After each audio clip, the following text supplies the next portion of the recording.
Alors on reprend Bezrat Hashem, on est dans Vaïkra. Alors comme tout le monde sait, le livre de Vaïkra, le livre du Lévitique, on est donc ici, Roc Israël, Vaïkra, jeudi.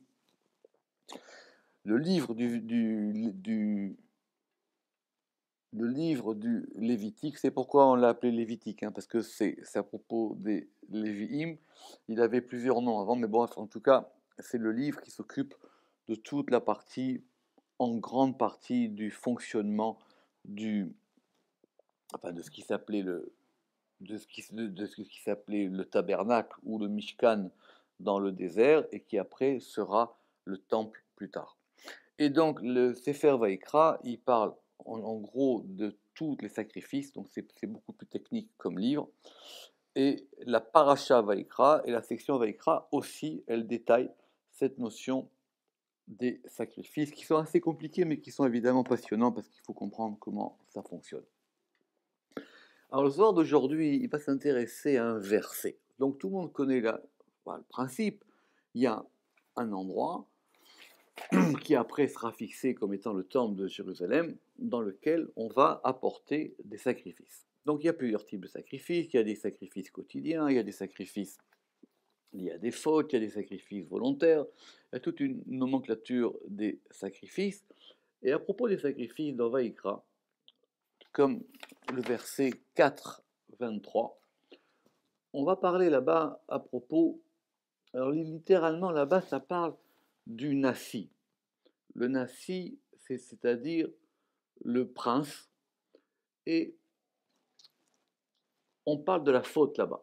Donc on a dit que s'il transgresse l'un des commandements de Dieu, Asher lo te'asena, c'est le verset 22, qui ne doit pas faire, Bishgaga, Bishgaga, ça veut dire qu'il a accompli de façon involontaire. Et de là-bas, on va apprendre pour tout, c'est-à-dire pas uniquement pour le Nassi, on va apprendre en général pour le principe des sacrifices. Donc le sacrifice, comme j'ai expliqué, c'est un sacrifice que quelqu'un va apporter pour une faute involontaire. Bishgaga, VHM, et il est coupable, c'est-à-dire d'avoir transgressé quelque chose d'involontaire. S'il n'a pas fait quelque chose, c'est-à-dire c'est un commandement positif, c'est notre histoire. Mais le verset ici, il y avait quelque chose qu'on ne doit pas faire, et lui, il a fait cette chose, et il l'a fait de façon involontaire. Il ne savait pas. Soit il ne savait pas, soit il n'était pas conscient. Enfin, tout ce qu'on va mettre dans cette catégorie de shogeg. Shogeg, ça veut dire de quelqu'un qui est involontaire. Et donc, il apportera un sacrifice. Mais le verset 23, il amène une nuance. Donc, effectivement, je répète, pour les fautes volontaires, donc une faute, c'est-à-dire une transgression, pour les fautes volontaires, il n'y a pas de sacrifice. Si tu l'as fait, il ne fallait pas le faire. Maintenant, si tu l'as fait et tu ne savais pas qu'il ne fallait pas le faire ou tu n'étais pas vraiment conscient, donc ce que je répète, tout ce qui est cette notion générale de shogeg, qui est une notion très compliquée. En gros, dans shogeg, c'est-à-dire que l'action, elle n'est pas conforme avec l'intention ou avec la visée. D'accord ? C'est-à-dire que j'ai fait quelque chose, mais ce n'était pas exactement ce que je voulais faire. Alors, comme il y a eu un manquement entre l'action et ce que je voulais faire, alors on considère que ça peut se réparer, ou je peux le rectifier. D'accord ? C'est ça qu'on appelle shogeg. Ce qu'on appelle médit, ça veut dire qu'il l'a fait de façon consciente, volontaire, sciemment, comme on dit. Alors là, ce que tu as fait, tu as fait. Si tu veux le réparer, c'est peut-être possible, mais en tout cas, ça ne passera pas par cette notion-là qui va s'appeler le sacrifice. D'accord ? Dans le verset 23, il amène une nuance. Et il dit Oda Elav, où il lui a été connu, ça va être ça la question du Zohar, Oda Elav, où on lui a fait connaître vers lui, Hatato, sa faute, Asher Chataba, par laquelle il a fauté, Ve'evi et Korbano, et il apportera son sacrifice. Et après les versets 24, 25, évidemment, il doit se repentir, il doit poser ses mains sur la tête de l'animal, parce qu'il n'y a pas de korban s'il n'y a pas effectivement de repentir de cette faute-là. Alors Rabbi Yehuda Patar Ve'amar. Donc ça va être ça le sujet d'aujourd'hui, de comprendre c'est quoi qu'on lui a fait connaître sa faute. D'accord ? Rabbi Yehuda Patach ve'amar, Rabbi Yehuda il a ouvert et il a dit. Donc notre verset en Vaïkra 4, 23. O Oda Elav Chatato, ou fait connaître vers lui, ou Itiada, il traduit le Targum, on lui a fait connaître sa faute, Asher Chata, qu'il a fauté. Rashi dit quoi? Il pensait que la chose, elle était permise, et quelqu'un lui dit, ah, mais tu sais quoi, ce que tu as fait, c'est pas bien. C'est ça, Asher Oda Elav. Donc ça veut dire que il a accompli une action. Pour lui, l'action, elle était claire. Et quelqu'un vient et lui dit « Ah, mais ce que tu as fait, c'est pas bien. » Donc il y a forcément l'intervention de quelqu'un d'autre qui va lui porter à sa connaissance un élément qu'il n'avait pas. C'est important pour comprendre comment ça fonctionne. D'accord? Je fais une chose, je répète, c'est capital. Je fais une chose, maintenant cette chose, je la fais. Moi, je pense que j'ai bien fait de la faire. C'est-à-dire, j'ai pas de ni regret, ni remords, ni doute par rapport à cette chose-là. Et il y a un élément extérieur qui vient et qui dit « Ah, mais ce que tu as fait là, oui, je l'ai bien fait. » Il reconnaît qu'il a fait. « Oui, je l'ai bien fait. Eh bien, ce que tu as fait, c'est pas bien. Pour telle ou telle raison. » Et portant à sa connaissance le fait qu'il a mal fait la chose et que lui le reconnaît, alors maintenant va se mettre en place un processus volontaire de réparer cette chose. C'est-à-dire que je vais recentrer soit tout ce qu'il y a dans l'action, c'est-à-dire la pensée qu'il y avait avant l'action, la volonté qui a mené à l'action elle-même et la conséquence de l'action. C'est compliqué, ça s'appelle la vie. J'ai fait quelque chose, et maintenant, comment je fais pour que cette chose-là, elle aille dans le but ou dans le chemin qui est bien. Donc la question du Zohar, elle est maintenant, Oda Elav, évidemment, ça veut dire quoi qu'on fait connaître vers lui? Misitra Deman, très bonne question du Zohar, ça veut dire du côté de qui? Alors, c'est quoi cette question Misitra Deman? Ça veut dire, le Zohar, il entend quelque part que ça pourrait être un impératif. Fais-lui connaître. Oda Elav, ou fais-lui connaître. C'est-à-dire, tu vois quelqu'un qui fait quelque chose de mal, tu dois lui dire ce que tu as fait, c'est pas bien. Alors, le Zohar, il dit, mais prenons le pshat d'abord. Ça provient de qui? Qui est-ce qui a l'obligation d'essayer de rectifier une chose? Pourquoi? Oyada Hatatomi Baele. On aurait dû dire, ou s'il connaît sa faute, au Noda, c'est ce qui est marqué entre parenthèses, au Noda Hatatomi Baele. Ou si sa faute lui est connue. Ma ou Oda Elav. Si lui il prend conscience, j'aurais pu comprendre. Si lui maintenant, il y a quelque chose qui fait qu'il va prendre conscience directement ou indirectement à l'intérieur de lui-même que ce qu'il a fait, c'est pas bien. Zohar dit, mais allez, oui, c'est comme ça qu'on aurait dû dire. Maintenant, c'est quoi qu'il y a un élément extérieur qui va lui indiquer que c'est pas bien? Alors, c'est une question importante, que d'un côté, ça voudrait dire, ça va être toute la question du Zohar, que Dieu, il laisse pas les gens à l'abandon. Si quelqu'un il fait une faute, il y a quelqu'un qui pourra lui rappeler. Et ça veut dire d'un autre côté que lui, il y aura quelque chose qui va l'aiguiller, qui va l'aider. Sinon, c'est chacun pour soi. D'accord? Alors, et là. Alors, le Zohar, il veut entendre d'abord la forme grammaticale. Je répète, qu'est-ce qu'il y a marqué? Il y a marqué Oda Elav. Ça veut dire est parvenu à sa connaissance. Mais le Zohar, apparemment, il entend que c'est un impératif. Fais-lui connaître. Fais-lui connaître sa faute. Alors écoutez la réponse du Zohar. Ela, kucha berechu, pakid le Knesset Israël, Le'odale levarnash a uchova de uchav. Le Saint béni soit-il, il ordonne à l'assemblée d'Israël de faire connaître à l'homme cette faute qu'il a fautée. Donc c'est pas direct.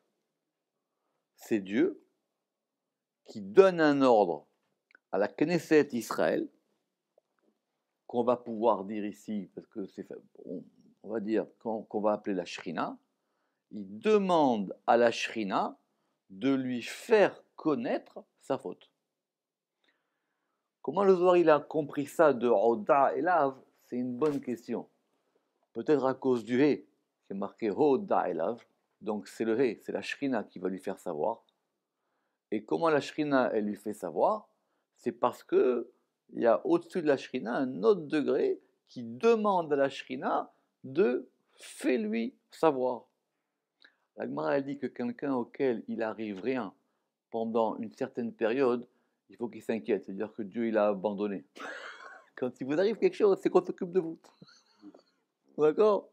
Ça s'appelle que il y a quelque chose qui s'occupe, va toujours de vous dire, il y a une espèce de petit signal par rapport à ce que vous faites. Très bien. Le Zohar, il va dire maintenant, ok, mais comment ça fonctionne? Comment ça marche cette chose-là? Ubema modale. Et maintenant, par quoi est-ce qu'elle va lui faire connaître? Donc je répète, c'est Kucha Berechou qui va ordonner à la Knesset Israël, qui s'appelle la Shrina, de lui faire savoir qu'il a fait une faute. Parce que lui, si on le laisse faire, lui, pour lui, tout va bien. On est d'accord ou pas? C'est bien. Alors il dit, Bedina, ça va passer par des dinim, par des rigueurs. Kama de atamer, comme tu dirais, Yigalu shamaim avono, les cieux, alors c'est un futur, les cieux dévoileront sa faute, bien qu'on traduit au présent, ve eretz mitkomamalo, et ça passe au présent, et la terre, elle se soulève contre lui. Alors, le pshat, c'est qu'il y a quelque chose qui fait que maintenant, on va liser la petite nuance qu'apporte le Ramak dans la note 4, mais il y a quelque chose qui fait qu'on va lui faire savoir, il y a quelque chose et d'après le verset, dans l'ordre même des cieux et de la terre. Il n'y a pas marqué ici que c'est un homme.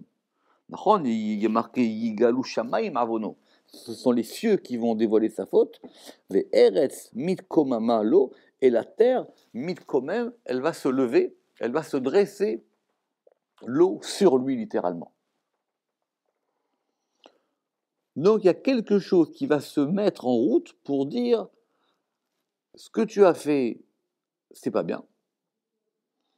Et comme c'est quelque chose qui va déranger l'ordre naturel de la création, normalement cette chose-là, elle n'aurait pas dû être faite.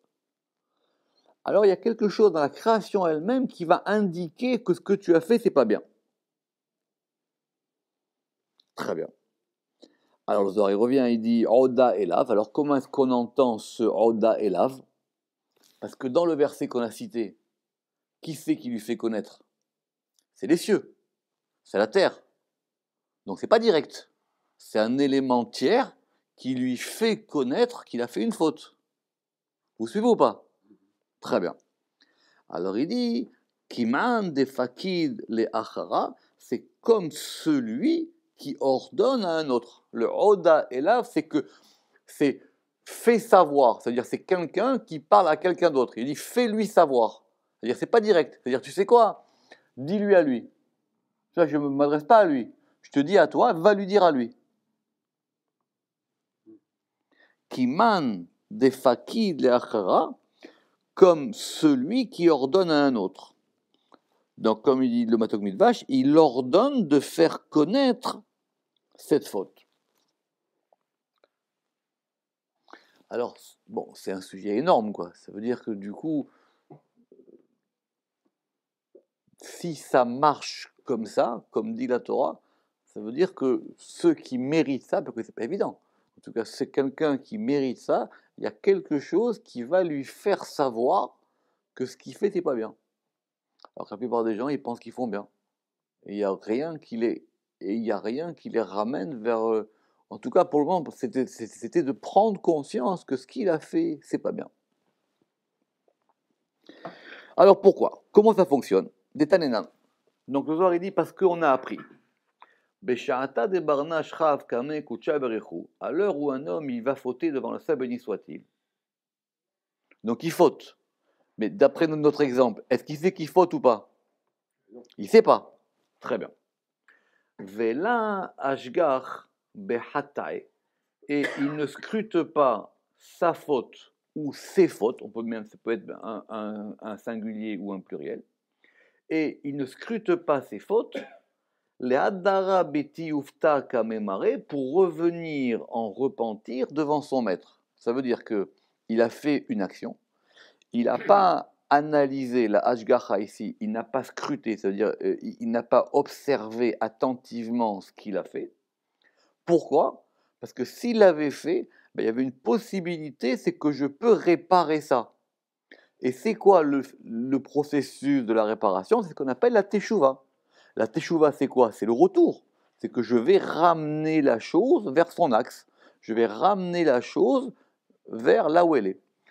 Tout ne peut pas être ramené là où c'est.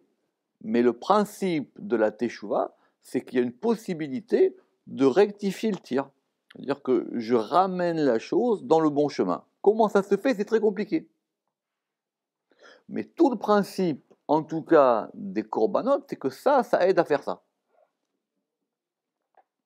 Donc si maintenant quelqu'un, il fait une faute, et il ne fait pas attention à ce qu'il a fait, là, pour revenir en repentir devant son maître. Le Zohar il dit qu'il y a un degré particulier chez les hommes, ce qu'on appelle les maîtres du conte.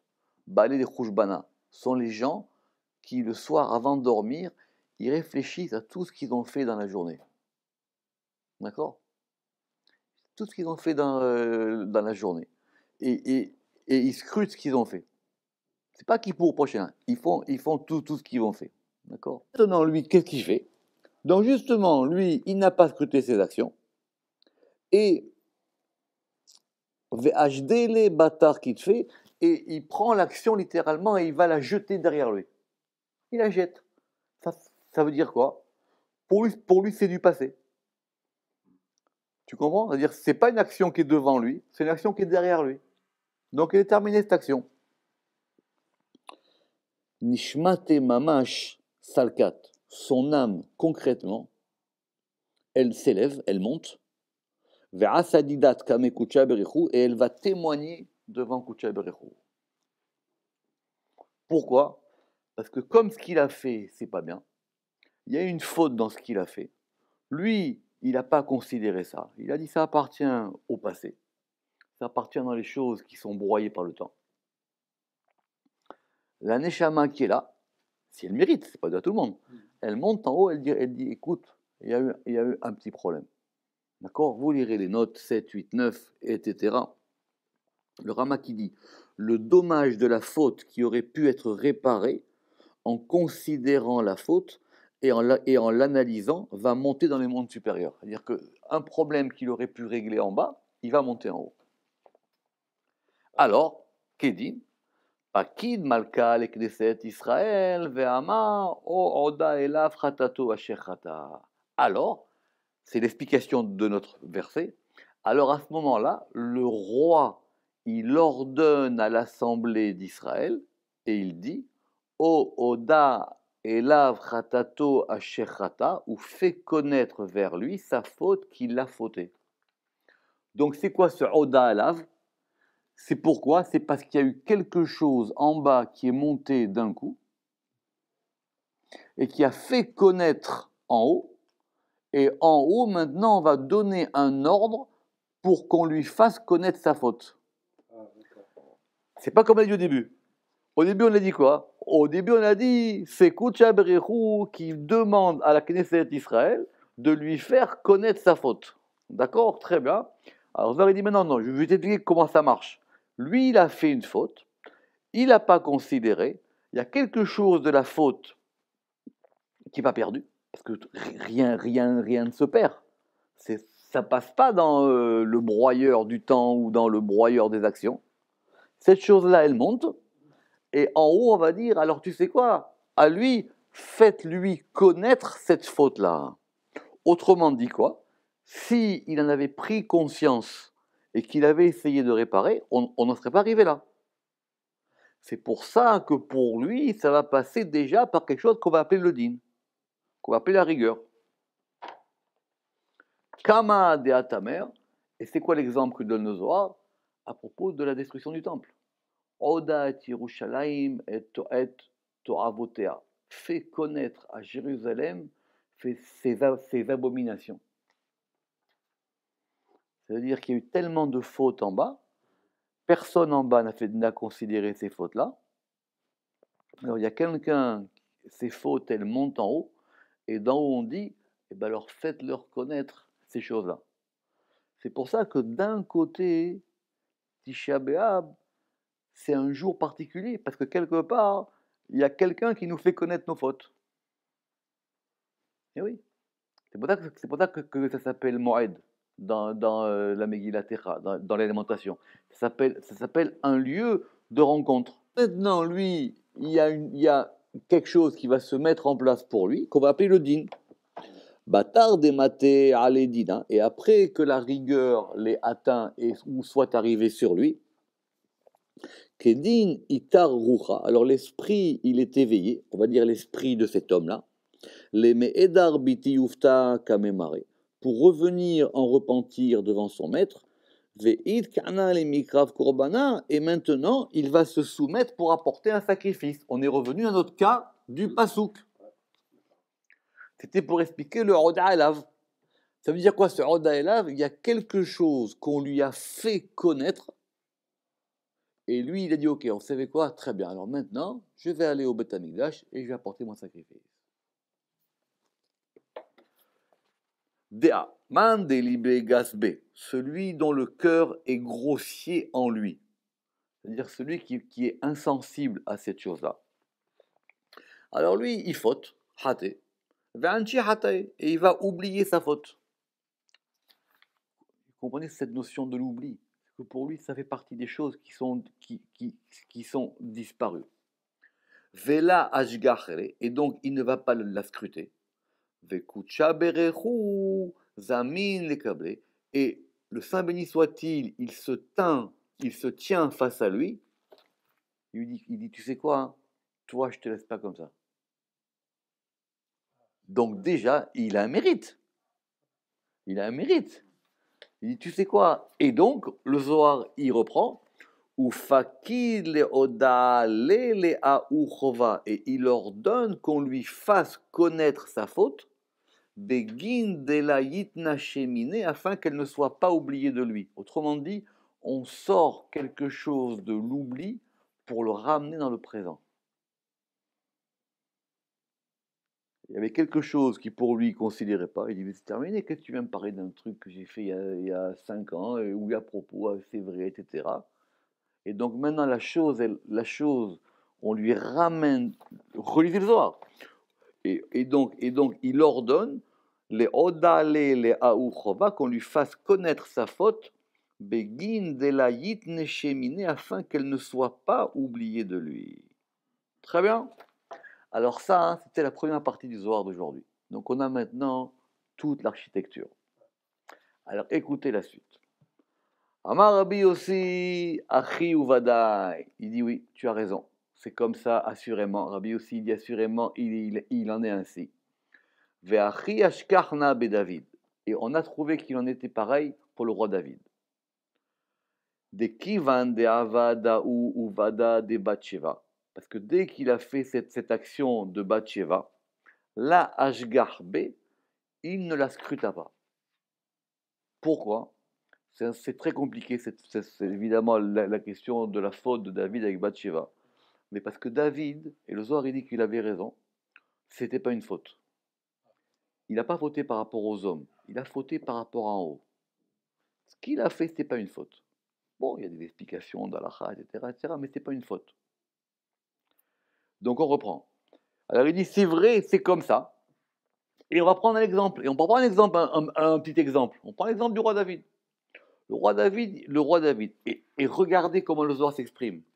Le Zohar, il dit de avad ou vada de Bathsheba, il a fait cette action de Bathsheba. Le Zohar, il n'a même pas dit la faute. C'est-à-dire, quand il a fait ce qu'il a fait avec Bathsheba, lo ashgarbe, il ne l'a pas scruté. Parce que pour lui, ce n'était pas une faute. Amar le kucha berechu atanchitle. Saint Bani Sfati lui a dit, dis-moi, oh, il y a quelque chose que tu as oublié là. Ana atkarana lach, je vais te la rappeler. Miyad maktiv, et aussitôt, qu'est-ce qui est écrit? Ata ish ko amar Hashem, tu es l'homme, ainsi a dit Yudke Vavke. Alors, c'est quoi ce verset? C'est le prophète, enfin, c'est Dieu qui dit, c'est toi, tu es l'homme qui a agi ainsi. Autrement dit, je vais te remettre devant toi l'homme qui a fait l'action. C'est quoi la différence par rapport à ce qu'on a dit avant? Avant, on a dit que c'était la Shrina qui venait. Là, c'est directement Koucha Berechou. Le roi David, c'est Dieu lui-même qui dit, tu sais quoi, il y a quelque chose, des actions que tu as faites, elles sont derrière toi. Tu as oublié. Tu as oublié ce que moi je fais, ce que j'ai fait il y a 1 an, 2 ans, ce que j'ai mangé, à qui j'ai dit bonjour, pas bonjour. On ne peut pas savoir, oublier. Ça fait partie des choses qu'on oublie. Alors tu sais quoi, cette chose-là, il ne faut pas l'oublier. Tu vas la ramener devant toi. Donc je la ramène devant moi. Et il y a quelque chose qui fait qu'elle revient devant moi. Et elle revient devant moi. Et on dit, tu sais quoi maintenant, alors cette chose-là, ne l'oublie pas. Maintenant, tu vas regarder exactement ce que tu as fait à ce moment-là. Alors, c'est quoi ce verset? Ata Aish, tu es l'homme, avec l'article défini. Ata Aish, pas Adam, hein, mais Aish, toi tu es l'homme qui a fait, tu es l'homme. Alors, sur place, Rashi, il dit quoi? Tu es l'homme qui agit ainsi. Qu'est-ce qu'il dit le Zohar? Ata Aish de la dachritle. Tu es l'homme qui ne s'en est pas souvenu. Ata Aish de anchitle. Tu es l'homme qui l'a oublié. Autrement dit, je te positionne, toi David, comme celui qui a oublié ça. C'est-à-dire qu'il devient quoi maintenant? Il devient simplement quelqu'un qui a mis une de ses actions dans le bac à compression du monde, dans le bac à compression du temps. Comme si quoi? Comme si cet oubli maintenant, ça devient devant lui, ça fait de lui quelqu'un de nouveau. Donc maintenant, il dit très bien. Donc Amar l'écoute, il lui a dit, Ant Anchitle, toi tu l'as oublié cette faute, alors maintenant, Anna Adkaranalach, maintenant je vais te la rappeler. Miyad Maktiv, et qu'est-ce qui est écrit aussitôt? Ata Ish ko Amar Hashem. Donc c'est toi cet homme-là. C'est quoi? Ata Ish, c'est quoi? Tu es l'homme. De là, Dachritle, qui ne s'en est pas souvenu. Ata Ish, tu es l'homme. De Anchitle, qui l'a oublié, quoi, cette faute-là. Ou Bema Odale Bedina, et par quoi l'a-t-il fait connaître? Par la rigueur. Donc on revient au même process. Ça veut dire qu'il y a quelque chose qui monte, et Dieu lui a dit, cette faute-là, tu l'as oubliée, et bien maintenant, je vais faire en sorte que quelqu'un t'en fasse t'en souvenir. C'est quoi le souvenir? C'est que je ramène quelque chose dans le présent. Donc il y a quelque chose qui est du passé qui va revenir dans le présent, et cette chose-là, ça va être par le din. Ça va être par la rigueur. Ou facha, et donc aussi, donc on a le même principe, d'accord? Très bien. Et qu'est-ce qui s'est passé pour le roi David? C'est toute histoire là-bas qu'il y a marqué dans Shmuel, il était chassé de Jérusalem. D'accord? Voir là-bas tout ce qui est marqué dans Samuel. Ou facha. Et donc c'est pour ça qu'on revient au verset qui dit Oda elav chatato asher chata, fait connaître vers lui cette faute qu'il a fautée. N'oubliez pas que dans notre verset, de quoi on parle? On parle d'une faute involontaire. On n'a pas bougé. D'accord ou pas? Très bien. Donc dans ce cas-là, on va lui faire connaître la faute qu'il a fautée. Alors le Zohar il dit Veshapir Mila. Shapir, c'est beau, c'est saillant, c'est comme il faut, quoi. Donc la chose, elle est bien. Ve'achiu, et il en est ainsi, de l'active onoda elav, parce qu'il n'est pas écrit qu'il est connu pour lui. Kama dirtiv, comme il est écrit, onoda kishor nagaru, où est connu que c'est un bœuf agressif. Alors attendez, de quoi on parle ici? Doucement, c'est Zohar Kadosh. On parle là-bas dans Parashat Mishpatim d'un monsieur qui a un animal. Il a un bœuf, d'accord? Et ce bœuf, il a laissé sans surveillance, et ce bœuf, il va encorner quelque chose ou quelqu'un, il va faire un dommage. D'accord? Très bien. Si c'est un bœuf normal, ça s'appelle un accident. D'accord? Donc il sera tenu pour responsable que du dommage minimum. Mais maintenant, il peut se trouver que ce bœuf-là, il est connu comme étant un bœuf agressif. C'est pas la première fois. Donc, il aurait dû prendre les dispositions pour le museler, pour l'attacher. Donc, à ce moment-là, il a une faute qui est un manquement de responsabilité par rapport à ce qu'il a. C'est comme celui qui a un chien. S'il a un petit chien, un caniche qui fait rien, qui va mordre quelqu'un, pas grave. Mais si maintenant le type, il a un pitbull et il sait qu'il mord et qu'il est méchant et qu'il n'attache pas, alors c'est pas pareil. Or là-bas, qu'est-ce qui a marqué dans la Torah? Là-bas, il y a marqué Onoda, et il est su Kishor Nagaru, que c'est un bœuf agressif. On le connaît pour ça. Donc, monsieur, ne viens pas me dire que je ne savais pas. Ton bœuf, il est connu. Tout le monde sait dans le quartier que c'est un bœuf, que c'est un bœuf violent. D'accord? Très bien. Qu'est-ce qui a marqué là-bas? Là-bas, il y a marqué Noda. D'accord? Là-bas, il y a marqué que ce bœuf, il est connu. Très bien. Qu'est-ce qui a marqué dans le pasouk de chez nous? Dans le pasouk chez nous, il y a marqué Oda Elav, et on lui fait connaître. Alors, il dit, il y a une distinction entre les deux. Je reprends. Ouf Acha, ici aussi. Kucha Berichou Kamar, le Saint béni soit-il, il a dit Oda Elav Chatato Asher fait connaître vers lui cette faute qu'il a fautée. Veshapir Mila, et la chose, elle est bien. Ve'achiu, et il en est ainsi. De l'active onoda elav, parce qu'il n'est pas écrit ou qu'il est connu pour lui, comme il est écrit à propos de cette histoire du bœuf, onoda kishor nagar ou. Alors, dans le cas du bœuf, c'est une question de nature. Je sais que ce bœuf-là, par nature, il est méchant. Très bien.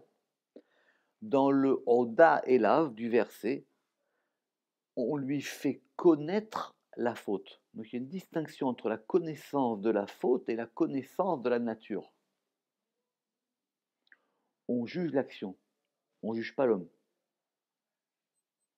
Le cas du bœuf, c'est que lui, maintenant, en lui-même, c'est un bœuf méchant.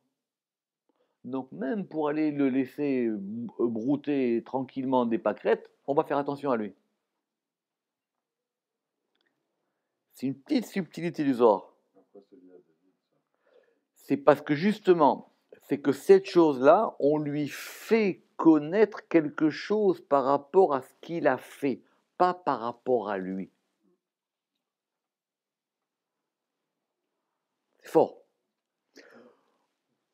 C'est pas par rapport à lui, c'est dans ce que tu as fait.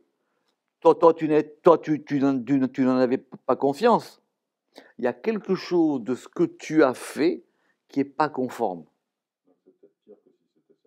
Non, beaucoup moins. Si maintenant tu vas dire que David c'est un rachat, c'est autre chose. Au contraire, beaucoup moins.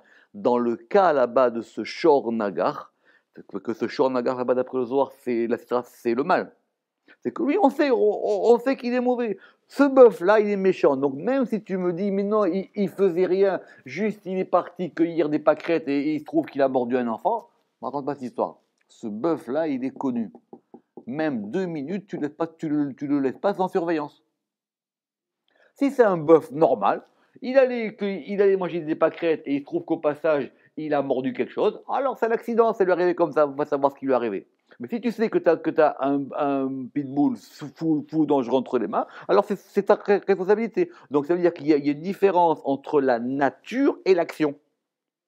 D'accord? Très bien.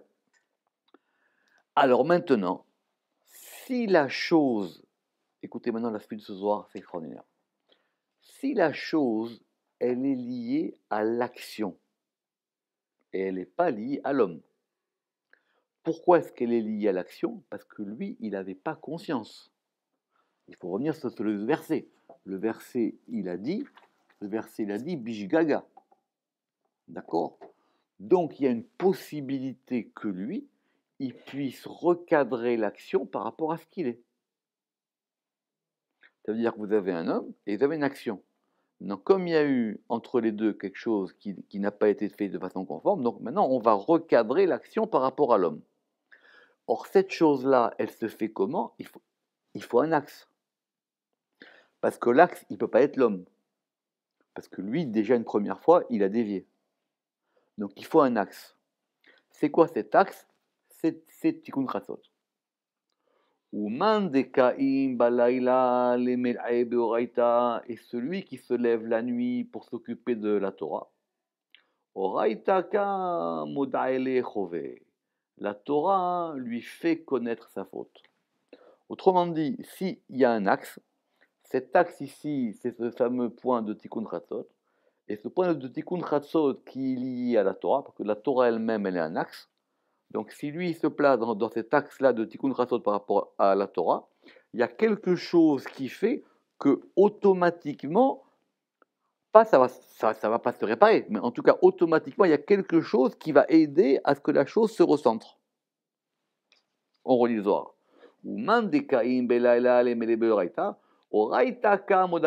C'est la Torah qui lui fait connaître sa faute. Donc quoi? C'est plus là-bas non plus, c'est pas la shrina du côté du din.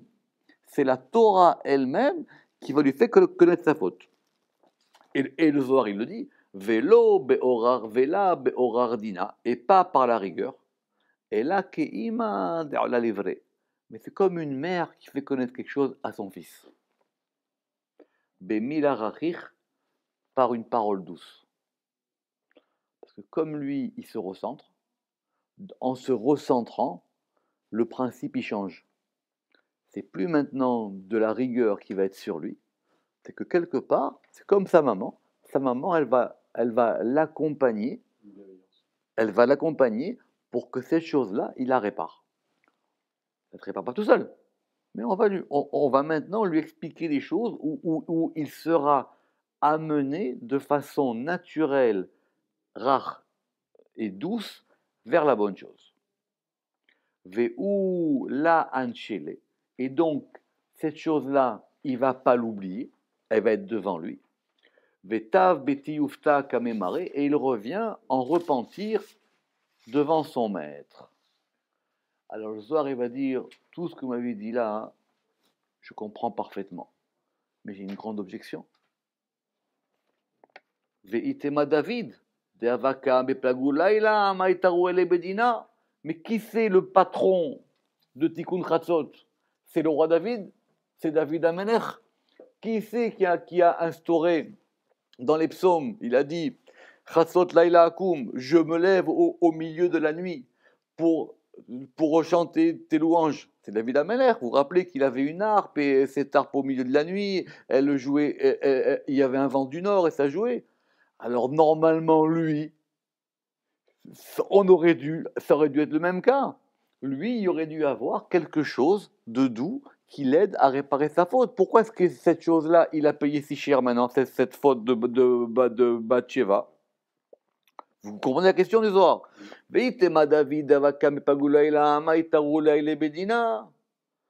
Et là, Shahani David. Seulement pour David, c'est différent. Pourquoi c'est différent? De ou avar bema de itkeshar ou ba'adina ou bema de avar itedan. Écoutez bien tout ce soir maintenant qu'on va voir ensemble. Pourquoi? Parce qu'il a transgressé ce à quoi il était attaché. Ou ba'adina, et il a voulu de la rigueur. ou bema de avar idan, et il a été jugé par ce par quoi il a jugé. Alors il y a plusieurs éléments. Ce principe-là du Zohar, il dit ça marche, sauf si tu touches au principe même de la chose. Or David Amelech, lui, son lieu c'est la Malchut. Tout le monde, c'est clair maintenant, d'accord, ça on le sait. David Amelech, son lieu à lui c'est Tikkun Chatzot. Or comme la faute qu'il a faite, elle est liée à ce degré de la Malchut même, parce que Bathsheba c'est elle, la reine, et qu'il a endommagé cette chose-là, alors pour lui, ça passe pas par la douceur. Ceci dit, le Zohar apparemment il dit qu'il faut rajouter à ça, parce que c'est pas suffisant, il faut rajouter une deuxième condition. C'est que lui-même, il a dit, celui qui a fait cette faute-là, il doit être puni. Donc on lui a appliqué à lui ce qu'il avait dit sur lui-même. Et écoutez ce qui va se passer.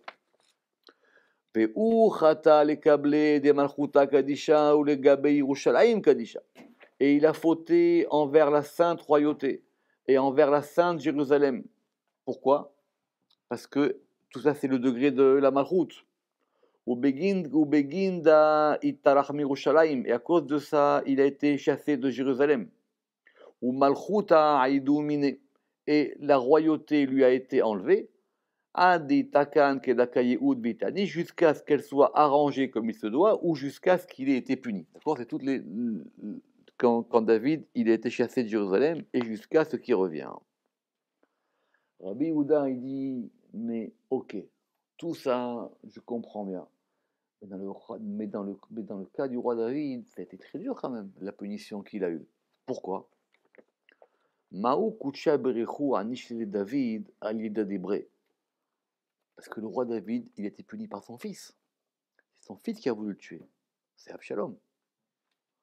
Il dit très bien, tu veux le punir par la rigueur. Normalement, lui, comme il se ressent par rapport à Tikkun Chatzot, la chose, elle aurait dû se régler quand même de façon plus simple. Tu dis que parce qu'il a touché à son degré à lui de Malchut, et en plus que lui-même, il a appliqué la rigueur qui était très dure, donc c'est revenu sur lui. Et pas par son fils quand même. Il n'y a pas plus terrible que pour un homme que son fils il veut le tuer. C'est une très bonne question. Et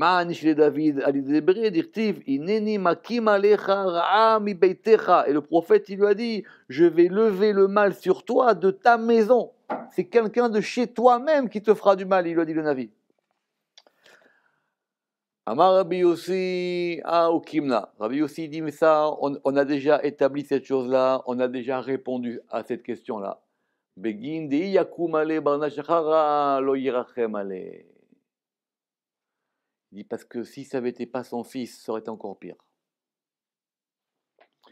Lisez la note 23. Le Talmud dit que David, il a composé le psaume 3 pour remercier Dieu d'avoir été puni par son fils qui a eu pitié de lui et non pas par un autre. Il dit je préfère que ce soit mon fils. Parce qu'au moins je sais que lui m'aime. Que s'il m'en veut, c'est qu'il a des bonnes raisons. Alors il lui dit très bien. אמר לי, ואבשלום בעד לקטלי לאבוי בכמה עדין בשנעלי. יותר מברנה שחר, il dit oui, c'est ça qu'il aime, mais il a voulu le tuer. C'est ça que tu dis qu'il aime. Il dit Absalom, il a voulu tuer son père. Toi, tu me dis que David, il était puni par Absalom, parce qu'Absalom, au moins, c'est son fils. Et David, il a remercié Dieu. Il a dit, je te remercie que tu m'as puni par mon fils, parce qu'au moins, je sais que mon fils, lui, je préfère que ce soit par mon fils que par quelqu'un d'autre. Alors il dit, mais de quoi on parle là maintenant? On relit le Zohar. Et Absalom,